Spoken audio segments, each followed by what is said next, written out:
Hello students, ये question इससे पिछले लेक्चर में हम कर चुके थे। ये पूरा सोल्यूशन, लेकिन इसको हम सेकंड मेथड से कर रहे हैं, इस वाले मेथड से नहीं कर रहे हैं। इससे पिछले लेक्चर में मैंने आपको ये क्वेश्चन कराया था। अब इसे सेकंड मेथड से करते हैं, दूसरे मेथड से करते हैं। तो क्वेश्चन रीड करते हैं पहले हम, और सेकंड मेथड है ये। ठीक।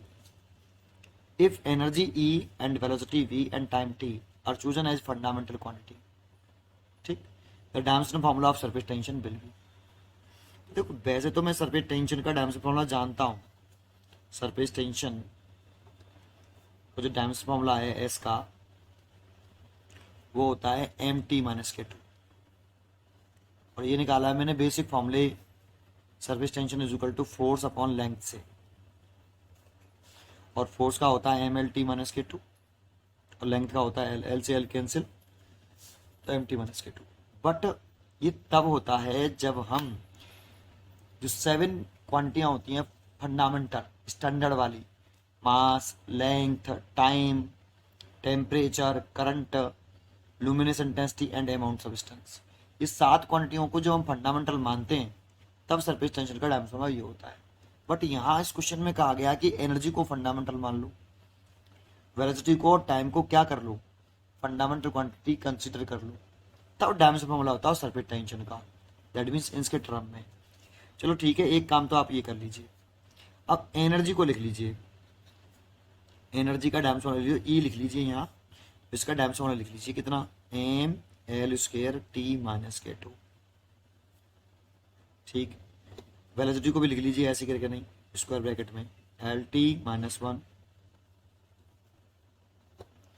और टाइम का तो टी होता ही है, दूसरा टाइम टाइम का तो टी ही होता है, तो यहाँ टाइम को ई, टाइम का तो टी ही होता है, टाइम का तो टी ही होता है। जानते हो आपको क्या करना है, टाइम का तो डायमेंशन फॉर्मूला टी ही है, बस मास का डायमेंशन फॉर्मूला निकालना है। तो इन दोनों क्वेश्चनों को सॉल्व करके आप मास का डायमेंशन फॉर्मूला निकाल लो in term of E V T. E V और टी के टर्म में चाहिए देखो हमें आंसर।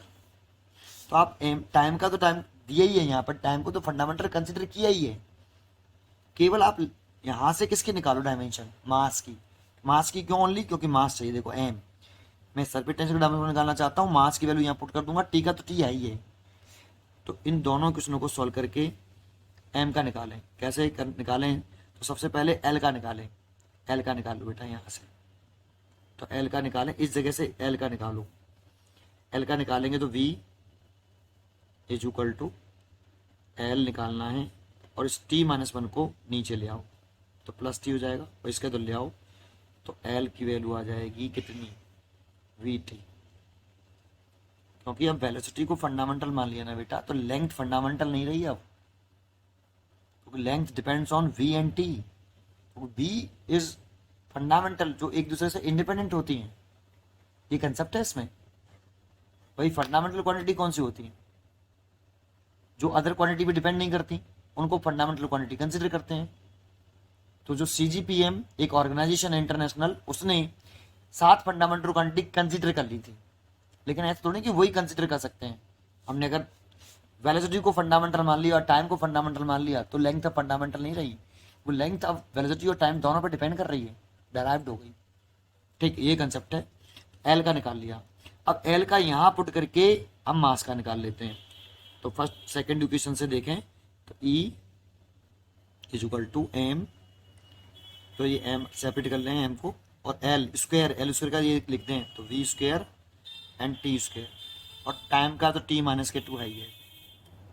ठीक, तो देखो टी माइनस के टू से तो टी माइनस के टू कैंसिल हो गया, तो एम का कितना आया, एम का आया ई अपॉन वी स्क्वायर, और v को ऊपर लाया तो ई वी की पावर माइनस के टू। अब m का भी निकाल लिया, तो देन डायमेंशनल फॉर्मूला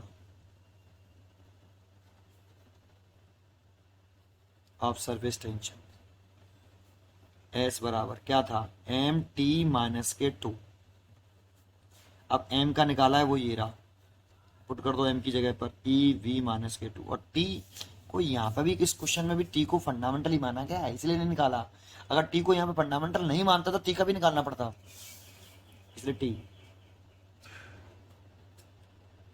इसलिए ये चॉइस, तो ये देखो सेकंड डी चॉइस है, ई वी माइनस के टू टी माइनस के टू। ये मैंने दोनों अलग अलग मेथड से किए हैं, एक मेथड ये रहा आपका और एक ये रहा, ये अभी आपके सामने किया और ये मैंने पीछे लेक्चर में कर चुका हूँ। पढ़ते रहिए एंड खुश रहिए। ऐसे ही और मैं इस सिमिलर टाइप के क्वेश्चन की वीडियो और भी डालूंगा, इसी टाइप की क्वेश्चन दोनों मेथड से ना करके मैं इस मेथड से करूँगा, तो ईजी हो जाता है थोड़ा सा।